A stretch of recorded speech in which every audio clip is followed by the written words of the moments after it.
Hello, and a very good evening to you. Thank you for joining us this evening.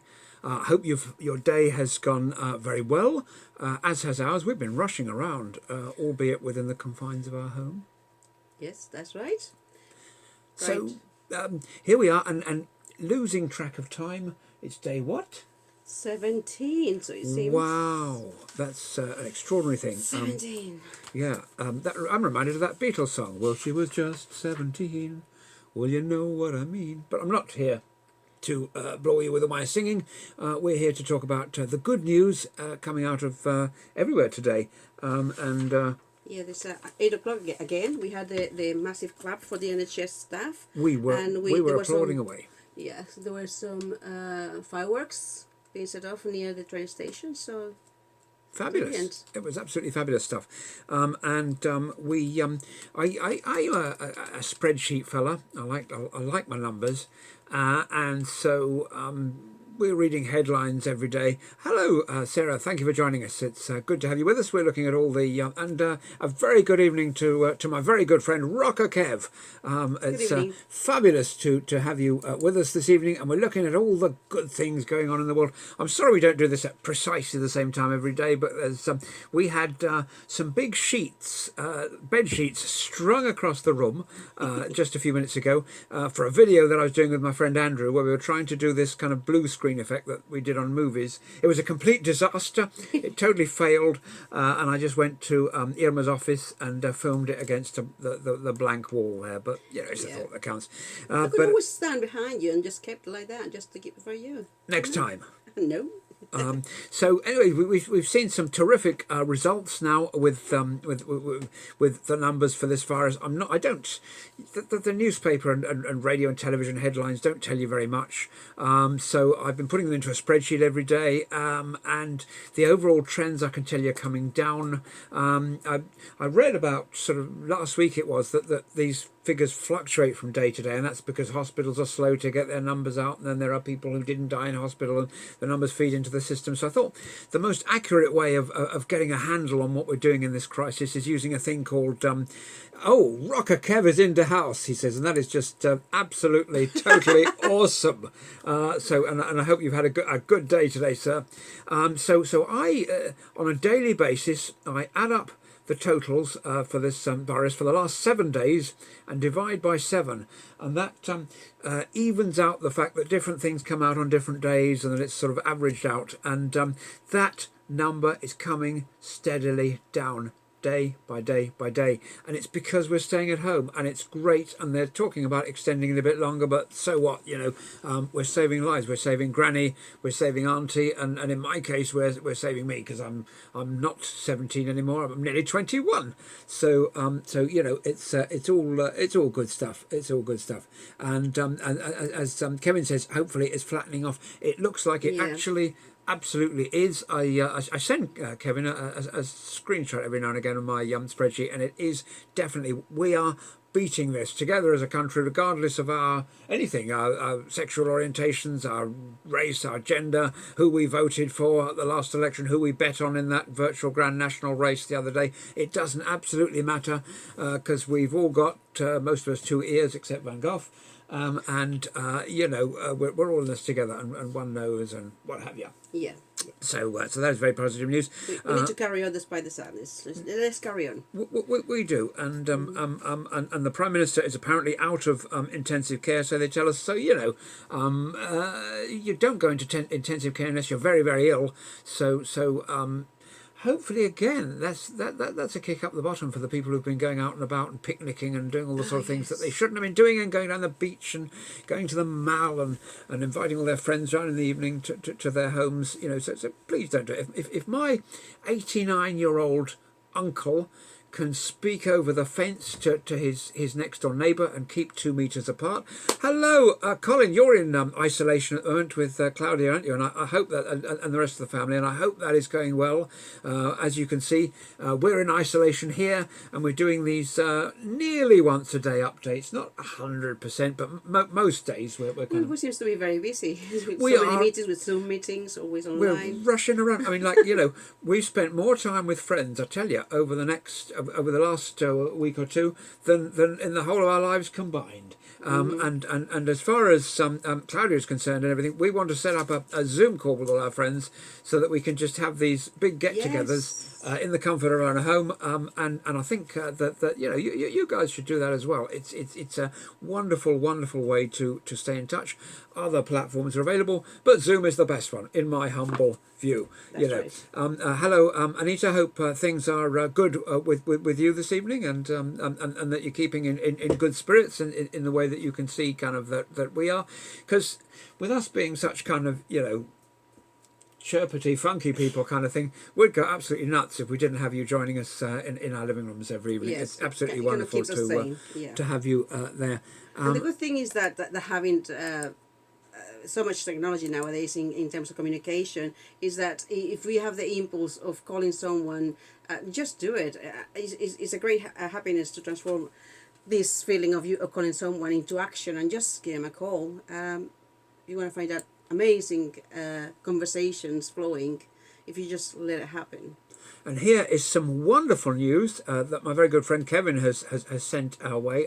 Thank you so much for that. It's massively appreciated. And you may remember the other day we spoke about a lady of 103 in China who had survived this virus. Well, not to be outdone, there's a lady called Cornelia Ras who celebrated recently her on March the 16th. She celebrated her 107th birthday, and there's a picture of her there with a very nice flat screen telly on the wall.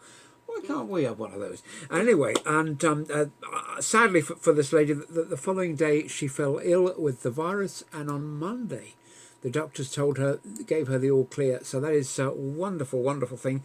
And it says here she takes no medicines, still walks well, and still gets down on her knees every night to say her prayers. Well, and from the look of it, said the doctors, she will continue to be able to do so, and that is just like absolutely awesome. She's a lovely looking lady, and there she is, kind of standing on the balcony, actually giving a wave to everybody, and that is so lovely. Such a heartwarming story, and we need more like that. I wonder what sort of diet she has. I mean, she must have a tremendous immune system to have beaten the virus, and it's just fabulous that we have that opportunity to really feed our bodies in a healthy manner. Absolutely. The old thing of what is it in Latin? Mens sana, in corpore sano, a happy mind and a happy body. Hello, Sharon. I'm sorry we've been away yesterday, but I'll tell you about that later if I'm allowed to. I'm allowed to tell you about what happened yesterday. Right, yes, good. Why we didn't go on. Which in fact I'll tell you about it now. Okay, so we, as you know, we've been reading about this a lot and trying to bring you all these feel-good stories and everything. And so what happened yesterday is Irma had a slightly high temperature and I had a little bit of a cough, and a tiny one, which under normal circumstances you wouldn't give any thought to at all. But because of all this stuff that's been going on in the world, we were sort of saying our last farewells and making our wills and all that kind of stuff. I mean, you couldn't make it up, honestly. And then, a couple of hours later, it was sort of business as usual. So, don't worry. I heard you coughing, and I just looked at you, and they looked at me and said, "Oh my God!" Yeah, well, indeed. That reminds me of an old Victorian joke, which is in the worst possible taste, which I'll tell you right now. Which my grandmother always used to tell me, which was, "It's not the cough that carries you off; it's the coffin they carry you off in." That's the worst possible kind of joke, in the poorest possible taste, particularly at the present time. But we've got to kind of keep our spirits up, and a bit of gallows humour never came amiss, in my humble view. Richard, thank you for joining us. And Tom, it's good to have you with us this evening. I'm just going to have a sip of the old tea here. I tell you, I've been talking non-stop this evening to all sorts of people about all sorts of things. I do this weekly thing with a very good friend of mine called Andrew Roberts, where we've been doing these weekly updates. Hello, Andrew. Thank you for joining us this evening. I've been doing these weekly updates with this very good friend of mine who lives up in Northampton. So Irma very kindly would drive us up, and we would, I'll tell you a few secrets here. We were recording 5 at a time, so we only had to go up there slightly under less than once a month. And then all this lockdown thing happened, and we thought, oh my goodness, we only had enough of these videos to last us until the beginning of April. So I did one on my own last week. week are bottled out, and I didn't do one. And then this week we were experimenting with green screens and all that kind of thing. Yes. And now this thing is in the can, and the very clever guy Niall, who does all the editing, is going to have to make sense of these random things that Andrew and I filmed in our living rooms with sheets behind us and stuff like that. Yes, there was. Holding the sheets Absolutely, behind you. absolutely. You can't make it up, but it's all rock and roll, huh? So we had a round of applause for our key workers this evening, which I mentioned at the beginning, which we were taking part in, which was fantastic. There were some fireworks nearby as well, from near the train station. Absolutely so, absolutely so. But and I've been running my numbers on my spreadsheets because that's the sort of hobby I am, and it is starting to slow. Hello, Kevin. I hope things are good with you tonight in around Ipswich Way and all that kind of thing. Long time no see. Hope we get to meet up again soon. But in the meantime, welcome to my living room.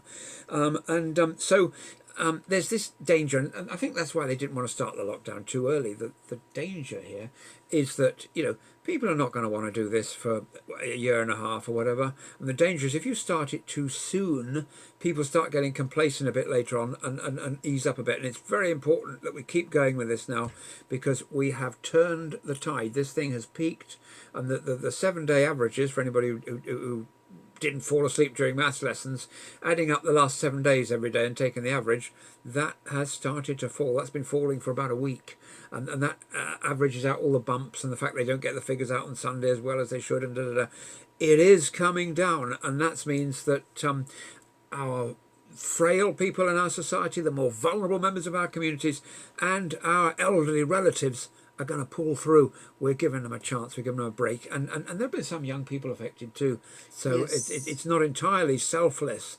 There have been young people with no underlying medical conditions who have also been stricken by this thing, so it's in all our interests really to basically, I think the whole of Britain should join me in the living room every night, but that's Yeah, just me. I think what happens is that if we have some kind of morbidity that we don't know, underlying morbidity, or we just don't look after our bodies, we do not proper food and hygiene and etc. It just catches you in the weakest point, and that's why we don't know the virus yet. So we need to really observe it and just hope that science is going to come with an answer, and we're going to develop resilience within our bodies eventually. But in the meantime, it's a brand new virus to us as a species, and we're just dealing with it as the best that we can.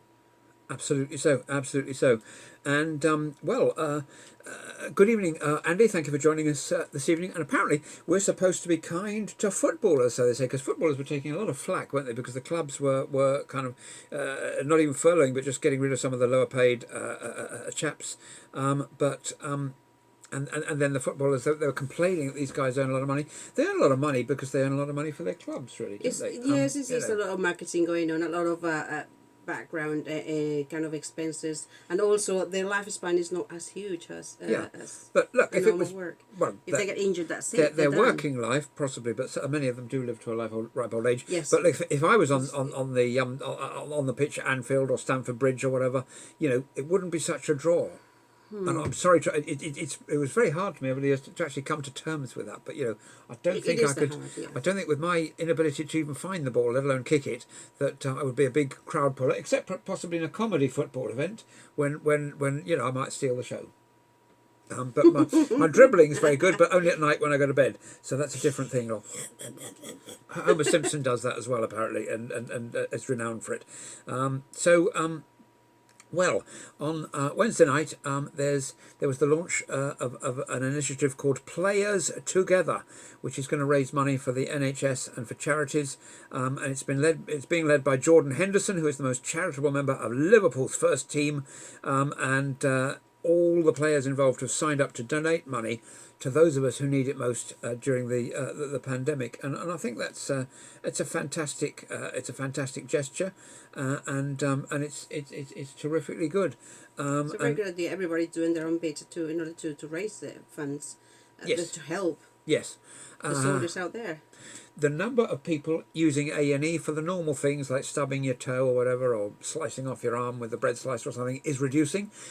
We're being super careful at home, and we were flipping an omelette today and having a debate about the safest way to do it. So whereas normally you would just do it with abandon, wouldn't you? But it's important to sort of to tighten things up and lock down and all this kind of thing. Yeah, we must adhere to the guidelines. I don't know if you read about that young, I don't know if it was a boy or a girl who was bored and just went out for a drive and then stamped themselves against something, causing the ambulance services and everybody to go and help her. Oh God, that was horrendous. Oh dear, that sounds like me. Yeah, they had a crash just because they were bored and just went out driving. Oh, I could, don't. Even though I've only got 2 feet, I trip over them all the time. So it's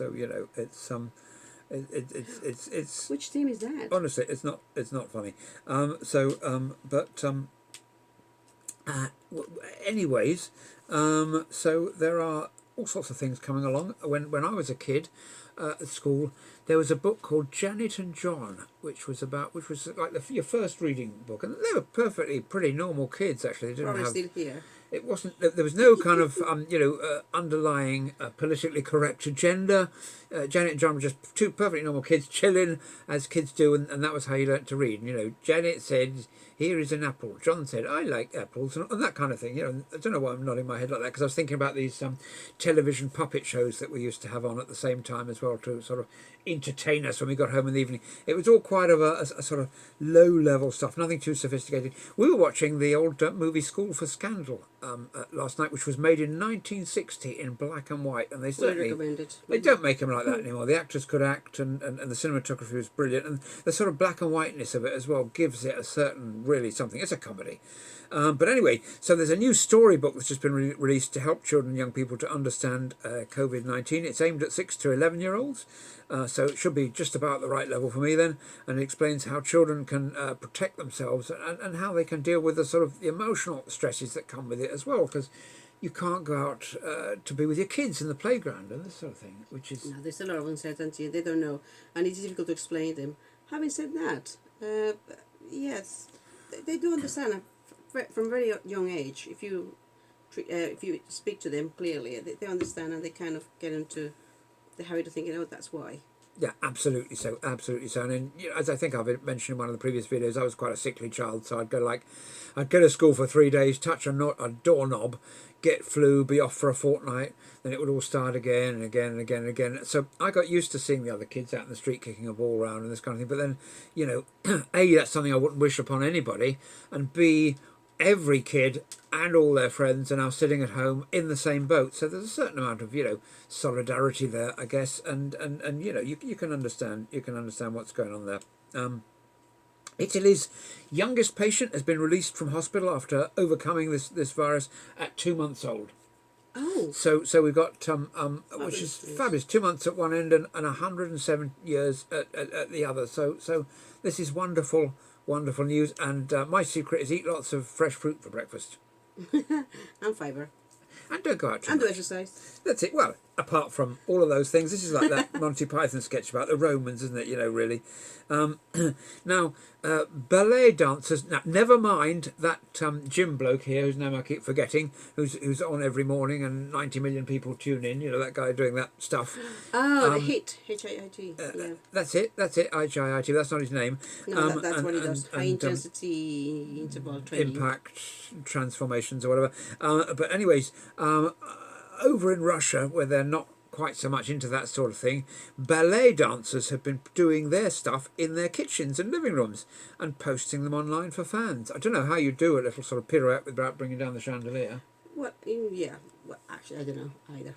Well, we'll have to try that one day, and maybe in one of our videos we'll kind of do that, which I think is quite interesting.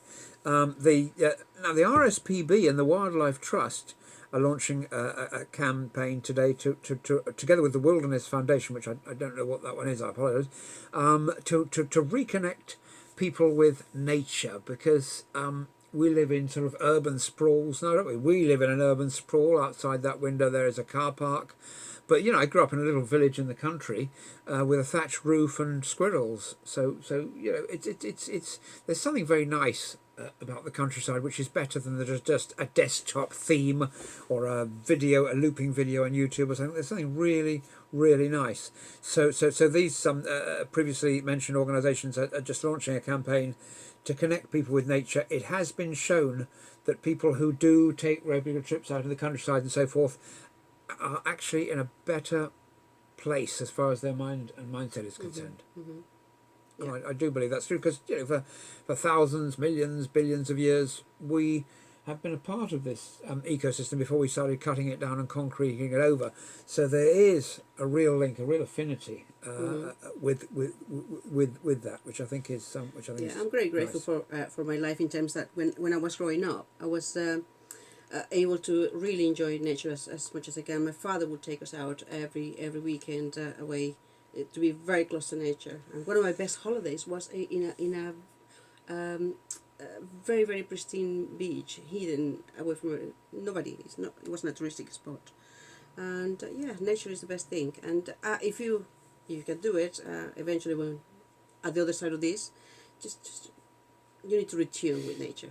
Back to our roots. Now, the Daily Telegraph's got a wonderful picture. I think I'm going to adopt as my profile picture on Facebook. That's you. Forward. It's You're such a good posing. likeness. I don't know if I turn this round if you can actually see this to camera, but it's a wonderful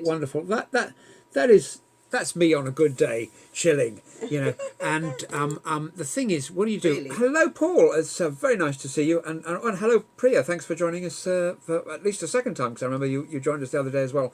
So we're talking about what it's like to be an endangered gorilla during the coronavirus thing, because we're all whinging about this and that, but who thinks of the gorillas?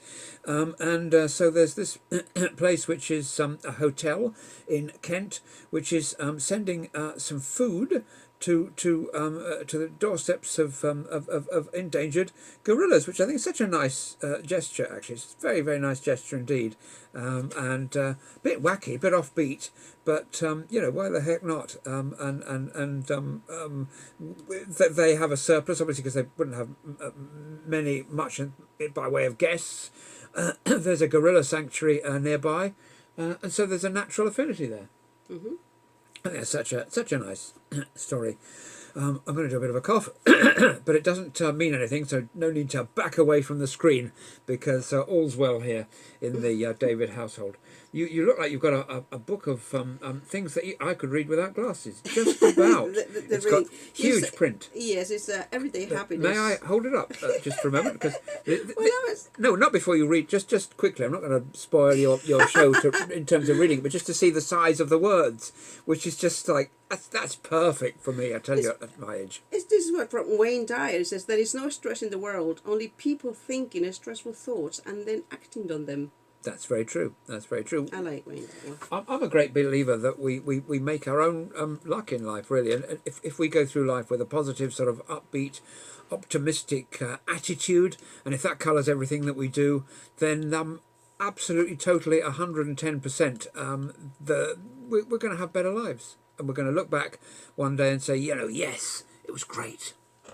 And that's the sort of takeaway, and councils have stopped doing things. I think they've probably a lot of our council has probably stopped enforcing the old parking regulations as strictly as they used to, because they're doing some building work next door, and the electricians and plumbers and whatever vans are parked on the double yellow on a curve day after day, and I haven't seen anybody come around to give them a ticket. I would if I had a spare stash, but I used them up last week on some fellow I didn't like, so no chance of that.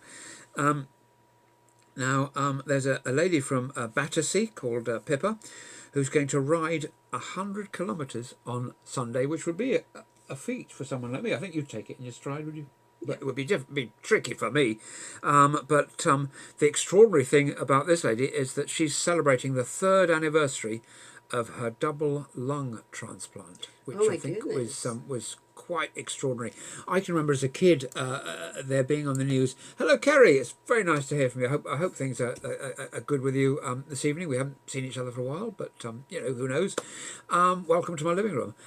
So I remember there was a guy called Christian Barnard, I think, and he was the first ever surgeon who did a heart transplant, and it was a real pioneering thing that was in all the news bulletins in the mid 1960s. And here you've got a lady who is 3 years on from her double lung transplant, and has been able to just ride 100 kilometres. Now, she's not obviously riding from her home in Battersea to Brighton. She's going to be riding on the old exercise bike, but that's still a lot of pedalling. I do love the story the other day about the guy. I just think about this every morning when I wake up, really. The guy who was going up and down the stairs to match the number of steps he'd have to climb Mount Everest. I hope he wasn't kind of putting those spikes into the stairs and kind of roping it all up and all that kind of stuff as well.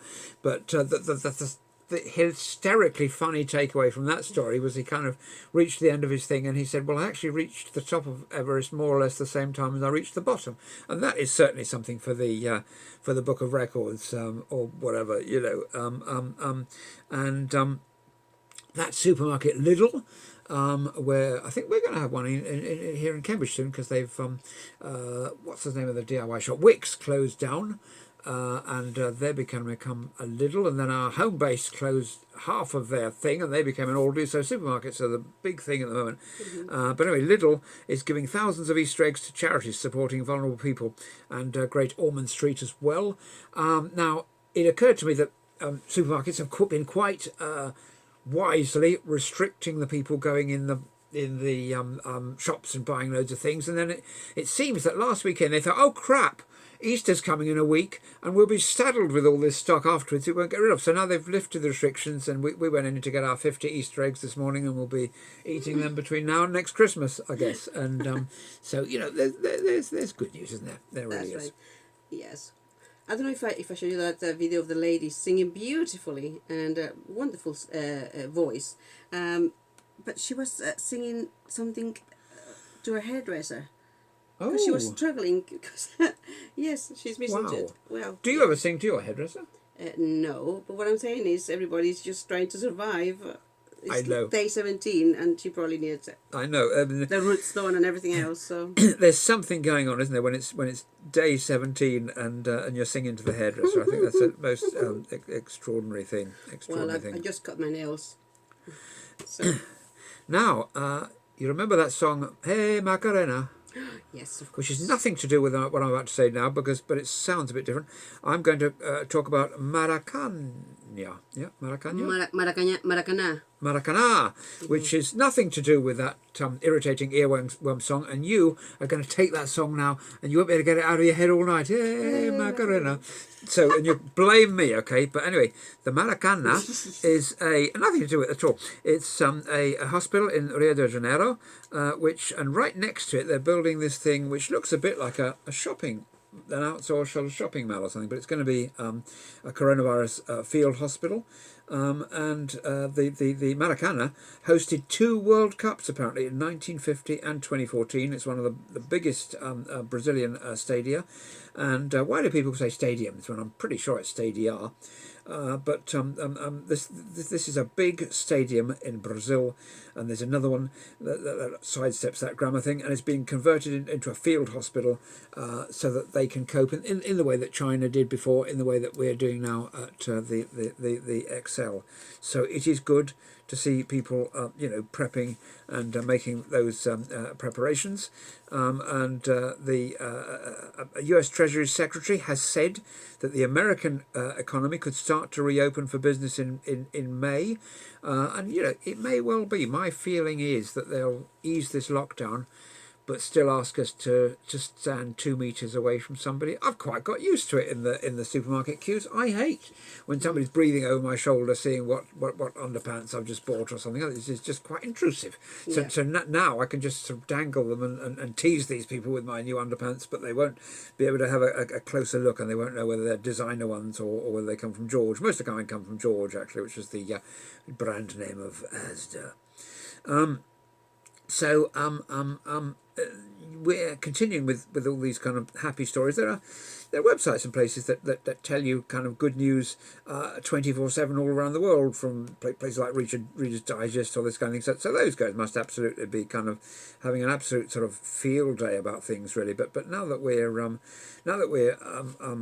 stuck at home, there's even more reason to share good tidings and uplifting stories, and to just take ownership of this time to try and improve ourselves, and to try and emerge when this is over better than before and kind of stronger than before, and to develop our passions, to develop our hobbies, to connect with our friends, and to do all those positive things that, we're out of excuses. There are no more excuses anymore for not doing all that great stuff that we've always been promising ourselves that we would do if only. If we only had the time. Always busy, always work. And really going nowhere, only to the hospital. And really what we need to do is just think of about our priorities, what really make us tick in this way going forward with ourselves, with our families. And it's just finding ways of being happy with what we have. Really, we need very little. I withdrew some cash prior to the lockdown, just for whatever we needed.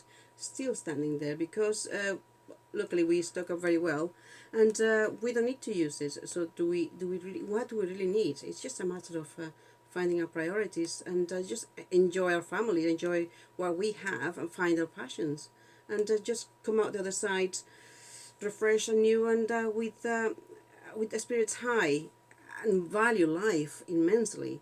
We like to concentrate in the positive things of life because that's all we have today. Tomorrow will be a different day that we cannot even possibly dream to think about as we stand. Yeah, and this time that we have now is a gift, and I think that we should make the most of it. Coming back to what I was saying earlier, and if you want to, I don't know, put a new engine in your car that's got more cc's or whatever it is, or goes faster, or I'm not an expert on that kind of stuff, then the car's out of action for a week and it's in the garage. It's a nuisance because you've got to walk to the shops and you've got to walk here and there and everywhere and blah blah blah. If you don't have a bicycle, so think of this as a time for a bit of a tune-up on our lives, and there are real and positive steps that we can take in order to improve our lot in a way that we will take forward. We were talking, weren't we, last night? That was why the point where we both thought we were about to shuffle off this mortal coil and not able to do tonight's show because I had a little tickly cough and Ilma had a temperature of 0.1 of a degree higher than normal due to one of those things you put in your ears, and so we just thought, that's it. Then this morning when we sort of came round and realised how foolish we had been, we were talking about the extent to which society would recover, and I'm thinking, well, in the Middle Ages they had bubonic plague, and yet only a couple of weeks ago people were going to Starbucks, Costa, and that other one, Cafe Nero, and all the others. So it does. Maybe it takes 500 years, but life does return to some degree of normality after a while. Let's hope so. I do. I really do miss our coffees. Was that an ABBA song? Nice cakes. Was that an ABBA song? I do. I think it was. I do. Yes, it was. See, so just party like it's 1999, which when it came out was a very forward kind of statement, and that's a bit sort of regressive. And you go, hey man, that was like more than 2 decades ago, and in a different millennium. So, what can we do at home without going out of our skulls? Okay, how about, and this is a good, I'm going to start with this one because this is so pertinent to where we hold the old laptop for a second. I bet you think that's a blue screen behind us. So I'm going to prove it now that this is not a blue screen by pulling out a book. Funnily enough, this one. It's I had to do that. I had sooner or later. So absolutely, it's not a blue screen. And in fact, that's my book of favourite poems, which I read one of the other day, and I might even read another one at the end. So you have been warned. But books. People spend a long time writing books. It might take them a year or more, and they concentrate all their stuff. All their thinking is focused on this thing, and for many people, it's their legacy as well. Old William Shakespeare's been pushing up the old daisies for hundreds of years now, and yet in school we study his pretty damn good stuff. If we're doing English, still to this day. Yep, which is right. Fantastic. I think it was fantastic. He was a very smart guy. Yeah, I like to share this from. It's a little book of wisdom from the Dalai Lama, and it says take action. And this is just very much up to date in terms of Buddhism. It says no one can afford to assume that someone else will solve our problems. Every individual has a responsibility to help guide our human family in the right direction. Good wishes are not sufficient, so we must take action. And now we have the opportunity to really be closer to the ones we love most. Whatever it happens is your family, if you happen to have children, well, we brought them here to this. So we are all going through the same coronavirus lockdown and worldwide, and we must just really engage with our families. If they're not with you, at least using the technology. So what is that you want to share? Sorry for flipping through this book, because this was a completely spontaneous thing to go up and get my poetry book. But since we're talking about the importance of books, this is since we're coming up to Easter, this is a poem about Christmas, obviously. So kind of because I'm a bit of a quirky fella. Kevin says, "Are you real? Have you pinched yourselves? Come on, Irma." Ow! And Ouch! yes, I think we are kind of for real. Although sometimes I do wonder, to be honest. But this is a kind of quirky poem about Christmas, seeing as how next weekend is Easter. Christmas is really for the children, especially for children who like animals, stables, stars and babies wrapped in swaddling clothes. Then there are wise men, kings in fine robes, humble shepherds, and a hint of rich perfume. Easter is not ready for the children unless accompanied by a cream-filled egg. It has whips, blood, nails, a spear, and allegations of body snatching. It involves politics, God, and the sins of the world. It's not good for people of a nervous disposition. They would do better to think about rabbits, chickens, and the first snowdrop of spring. Oh, that's awesome. There you go. I mean, it's not awful. It's got a real kind of snappy message. It's from a sort of beatnik type poet who was writing those things in the 1970s. You know, it's not. It ain't. Look, it ain't Shakespeare. I know. No. And what is the goal of religion? The purpose of religion is not to build beautiful churches or temples, but to cultivate positive human qualities such as tolerance, generosity, and love. Oh, and that's quirky cool. poems. And quirky poems. Yeah, so I may torture you with another poem another day, but that's it for today. If you're into sort of self-improvement and that kind of thing, then there would be some great books you could read. Think and Grow Rich is a great book. It is a very good book. Napoleon Hill. Then there's that book. Who Moved My Cheese? That's something that always, every time I go to the fridge, I think that, you see, and I have that book. I haven't moved it. I hope so. So that's a good one. That's a good one. It's a very good cheese. But you know, over the years, there have been some fabulous books. And so you know, read a book, and you know, switch off the gizmos for a bit, and switch off the tablet, switch off the laptop, and all that, and read a bit of a book, chapter a day. If you have a young family, there's a fabulous book that I used to have. That I have. It's The Journey for Kids, by Brandon Bays. It is wonderful if you happen to have a young family. It's just a great guidance. The Power of Now. That's another good one. That's a very good one. So there's lots of them. We'll maybe think of some more. But since this was like a spontaneous thing that I just suddenly came up with, it may take us a while to think of some more. But you know, those would be good to get started with. And so something that I've got to do, which I've been putting off for a while, is learning the old Spanish. Sí, señor, que te voy a enseñar español. Hola. So I think I should possibly do that. I do know that although the word for water is spelled aqua like in Latin, it's pronounced agua, like hour by hour. So that's one Spanish lesson for you for free. But it's all a bit, I really should. I learnt French at school, and it benefits me awfully when I go on holiday, because I go into the shop, I say, "Bonjour, monsieur, comment ça va?" And he goes, "How are you, sir? How nice to see you." They always reply to me in English. And should I be insulted? That's good. That's good then. So what kind of hobbies could we do during the lockdown? What kind of new hobbies? I don't think golf isn't going to work, is it really? Rock climbing. Well, we can do Everest going up and down the stairs, but maybe not. Football, bit difficult, and unless, do you remember Sabutia or table football? You could do that, but those machines are kind of rare now, and you get them on eBay and all that kind of that ain't going to work. Gardening. Canoeing. Canoeing. Canoeing. Ooh, I don't know. In the bath, perhaps. No. Well, if you have a single size mattress, you can always stick it out the bed, put it on the stairs, and just slide down to it.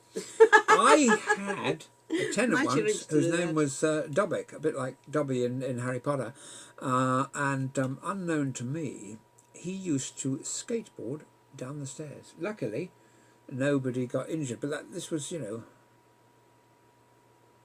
the sort of pre-health Very and daring. safety Very era. daring. He was a member of a group called Straight Edge, which was a young people's movement at the time, where they used to wear kind of backwards baseball caps and things, and wear kind of short baggy trousers and things, and they were trying to not do drugs and all that kind of thing, and live a fairly sort of clean and wholesome life. So it was quite a nice thing. But skateboarding up the stairs, do not try that at home, nor do you want to do fencing. On guard. So Well, kind that's of one thing I'd like to do one day. fencing. Yeah. Okay. It's 1 meter distance anyway, so that'll be okay. And you have a mask. I'll be cheering you on. I will. Yeah, I'll be there applauding. So it's all good. But what are the sort of hobbies we could sort of try at home during this time? Do you think? Things you can do at home. Give us some suggestions. I'm still down to play a game of chess with our son, but he's buckled out at the moment. But probably, So I bet Irma told him that I'd been practicing, which is true, on the where you play against a computer online. Yeah, I don't think that's fair. I lost a few times, but I'm getting better at it. Another thing we could do, aside from learning a language, we could learn something else. If there's always something, if you always wanted to be a RICS surveyor or something like this, or who knows what. There's plenty of courses online you can There do. absolutely totally are. And some of the, this has been going on for a few years now, but some of the top institutions like Harvard have courses that you can sign up to for free as part of their kind of ways of benefiting the wider society. So I think that's absolutely fantastic. There was an Australian university called the Macquarie University. I went on a course once run by one of their tutors. It was only 10 lessons, and you were supposed to do one a week or something, and I, of course, got the date wrong. And so I woke up quite early in the morning on the day when all the assignments were supposed to be in by 1 p.m, which is obviously a different time in Australia. And so I had to complete the whole course in a couple of hours, which was a bit of a heart-stopping experience. But as long as you keep in track with the calendar. But that was Macquarie University in Australia, down under. And how about a jigsaw puzzle, says my good friend Kevin. They're great. Yep. Jigsaw puzzles, mate. We got a few of those up in the attic. And when I finish a jigsaw puzzle, I don't just break it all up. I very carefully take it into 4 pieces and lay them in the jigsaw puzzle box, so that if I ever needed to bring it out again, I could impress people by saying I'd put it together very quickly. But that's just me. So here's the thing. Have you ever heard about an inspirational room? No. Well, the idea is to have one room that you turn into a sort of an area where you can relax, chill, unwind, meditate, and think about the sort of the deeper things. I guess it's not this one, is it? No, this is a busy room in which we just get our brains busy. This is This is the room. thinking room and reading room. But let's find a room where we can scatter some cushions around and put some nice black and white photos on the wall and that kind of thing, and create a mood. That's right. Well, I was reading this from January 10th from Marcus Aurelius. Very little is needed to make a happy life. It is all within yourself, in your way of thinking. Did he actually say that, I wonder? Oh, I wonder. I'm funny enough, I'm just Googling it now. Marcus Aurelius. Yeah, he was a famous Roman bloke. Was But yeah, he was a philosopher. But a happy life. Let's see, because do you know, nothing annoys me more than people forwarding me stuff on Facebook that's complete rubbish. And I do, especially with this virus, when they tell me things. Yeah. It is legit. It is legit. He did actually say that. He was a great Stoic. Was good old Marcus, but well known in his time. And you know, we can learn a lot from those old geezers because they had more time to reflect on stuff, whereas our lives are so busy, that we go from day to day, you know, running from our own shadows.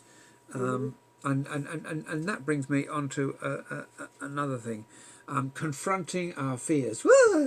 And don't look at me like that. You gave me the shock of my life. So it's time to do that, isn't it, really? Because unless your fear happens to be claustrophobia, in which case I reckon you put that one off for as long as possible and confront that some other day. If your fear was agoraphobia, going out, that'd be a good time to confront it today and say, hey, nobody else is out there today as well. But it's by squaring up, and this relates to the Marcus Aurelius thing, which is why I mentioned it, by kind of squaring up to our fears and realising that, you know, it's not such a big deal. It's not such a big deal, and then it goes away. It's like standing up to bullies at school or something. As soon as you square up to them, these guys go, ooh, you know, go away and bully some other kid. Yeah, yeah.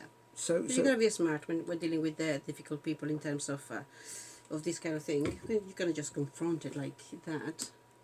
oh yeah, no, very much so, very much so.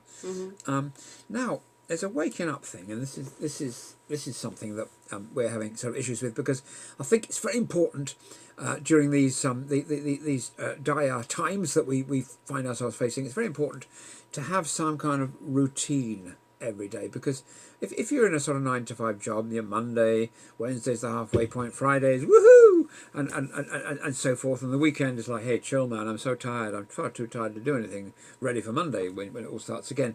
But you know, if we're at home day by day like this, and the four walls are all there, the surroundings are the same, and this kind of thing, then it's nice.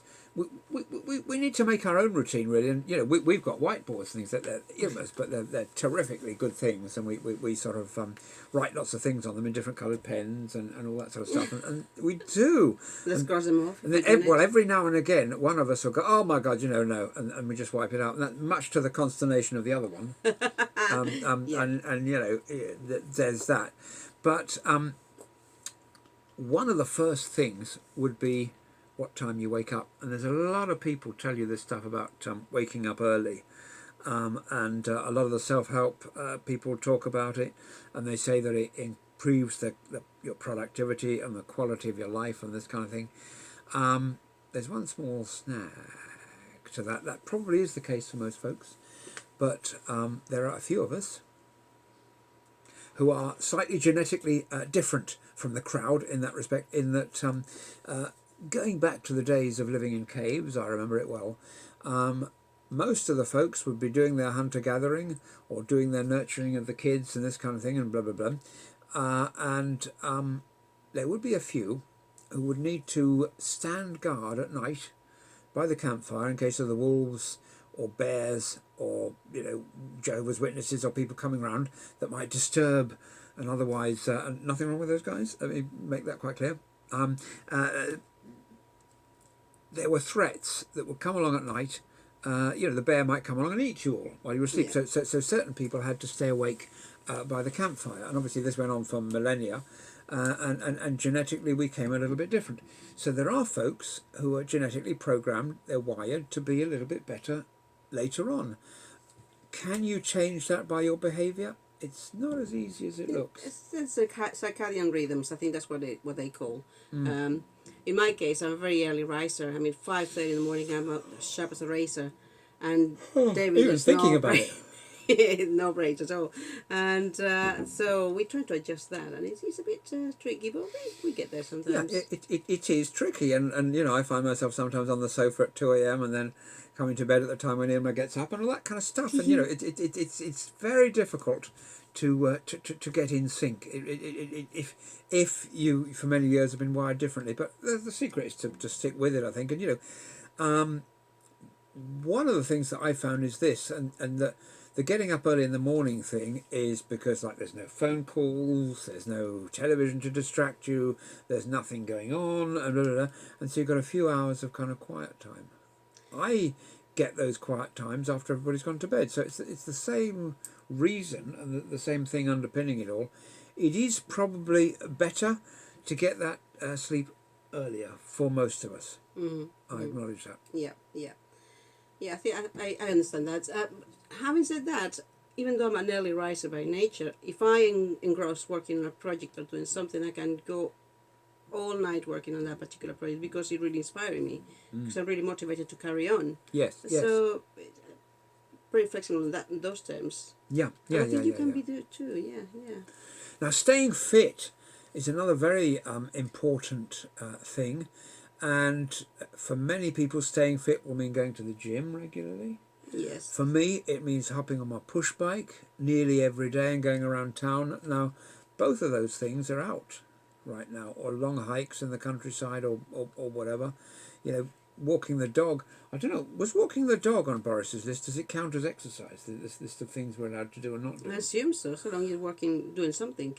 Indeed. Oh well, there we are. I mean, I think probably our respected boys in blue would respect the fact that we're taking out the old canine for a bit of growling, and so other than that, for people who don't have dogs or whatever, or for whom, you know, a 15-minute jog around the block isn't enough. How can we stay fit at home? Are there kind of routines that we can do? Is there some way that we can raise the bar, as it were? Well, what I do is in the morning I do my exercise, a little bit of exercise. If I don't complete in the mornings, lunchtime, instead of having a huge lunch, I just go and do a bit more on that machine that we have there. That is fantastic.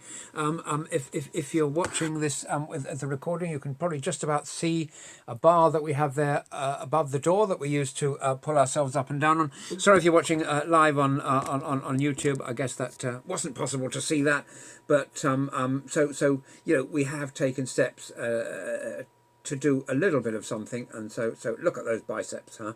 Don't you just you're just envious? But you know, it's good to it's necessary, I think, to do some weekly exercises. Although, you know, I've never been a great fan of such things, but I don't think, you know, so far my legs have not dropped off in virtue of the walking and stuff, you know, that I do, and I think. The ways we can improve ourselves are manifold, aren't they, really? Yeah, I think it's time for us to honour our health, to honour what we put in our bodies, honour our minds and soul, and honour our families. Now, I Keep wrote yourself fit, however you can. I wrote a chapter in this book which was called Advice to Your Younger Self. But how about writing a letter to your future self? To try and get yourself to remember how it felt 5 years ago when you were doing something. And in fact, now is a particularly good time to do that because, you know, at schools around about the turn of the millennium, people were putting things in time capsules, which will be opened one day. And sometimes in the foundation stones of buildings and things. In Victorian eras, people would put a sort of capsule, even going back then. So, you know, what would you put in your time capsule that you want yourself to find in 5 years or 10 years time? Have a think about that. And since we're stuck at home, you can hide it up in the attic if you've got one, or behind the bookcase or whatever. And that's something to do. Actually, my friend, she lives in a very, very old house. I don't know, super old house, and she's found it kind of time capsule from Victorian times. Wow. And it was a tiny shoe and three things. Very. How absolutely lovely. And hidden in the attic. And got them all preserved nicely. Yes, yes. I think she's going to give it to a museum. If you breathe on them, they in kind of Northamptonshire. disintegrate, don't they? And Yeah. I'll have them. If the No. museum doesn't want them. Yes, but no, museum is the right place for it. Often you'll find in these old houses, like, I mean, this is an old Victorian house that we live in here, you'll find that when you're, for example, I don't know, ripping up the carpet and things, you will find old newspapers under them describing Pearl Harbor, or, you know, something like that, the Queen's coronation, or, you know, I have over the years come across things like that. Mm-hmm. And that's extraordinary things. And I remember once I came across the Daily Express, which now has celebrity news and gossip and blah, blah, blah, blah. And then it actually had news about things. It was about the Suez Crisis and the Prime Minister and I was thinking, wow. Well, that's a nice thing. Yeah, that's right. Write a letter to your future self. Yeah. As opposed to our past selves. And so, you know, it's a thought, isn't That's it? a very good opportunity. That's It's a something thought. I'm going to be doing straight after this. It's a thought. Yes, actually. Now, you know, how often do you venture outside of your comfort zone. I won't say is that something you're comfortable with, because obviously it isn't. But there was a very old saying: "Nothing ventured, nothing gained," wasn't there? And if you stay within the comfort zone, it's going to work at 9 o'clock on a Monday morning, coming home at 5 o'clock on a Friday evening with a few sleeps in between, and getting the old paycheck, and just at the weekend, I don't know, going down to the beach or something. But what does it take to break out of that? I think that's part of who we are since we were born. Because, I mean, when you have a baby, yes, you don't walk. I mean, the baby doesn't walk. It just kind of crawls or whatever. But then it has to learn to walk. So that's the very first one. The first out of his comfort zone, because all he knows is shuffling in his bum, perhaps, or crawl. Yes. So he gets up and he falls down. He gets up and he falls down. He gets up and guess what? He never gives up. And you as a parent, you say, just keep going, and just maybe keeps falling up until he learns to walk. So the same happens with us as a species. We need to get out of our comfort zone. In other ways, we would not evolve. So Very true. Yeah. Very true. Good evening, Safaras. Thank you for joining us. Kevin says, remember to take the time to tell the people close to you how much you appreciate them. That's a very good thought. That's a very good thought. And seriously, we absolutely need to do that. And thank you so much for that. With that, I think it's probably time to bid you adieu. Till tomorrow. Thank you so much. I'm really honoured that there are people who've stuck with us all the way through. And Kevin was right there at the start as well. Thank you, Kevin. And thank you. And even if you've just joined us for a few minutes, you can watch it again on rewind in a second. But it's been terrific having your company. I mean, thank you so much for being with us. And perhaps you'd like to come round for a cup of tea when it's all over. Just hit us up and we'll see what we can do. But other than that, stay safe. Stay in. And stay in. Stay well. Stay happy. Have we got a thought that we can pull up? Because otherwise, I'd have to read one of my poems. You wouldn't want that. You wouldn't want that. A table, a chair, a bowl of fruit, and a violin. What else does a man need to be happy? That was Albert Einstein. Wow. What do you need to make yourself happy? Relatively speaking, nothing. And on that note, I'll bid you a very good night, and we'll see you at the same time tomorrow. Absolutely hope you can join us. Thank you so much. Thank you.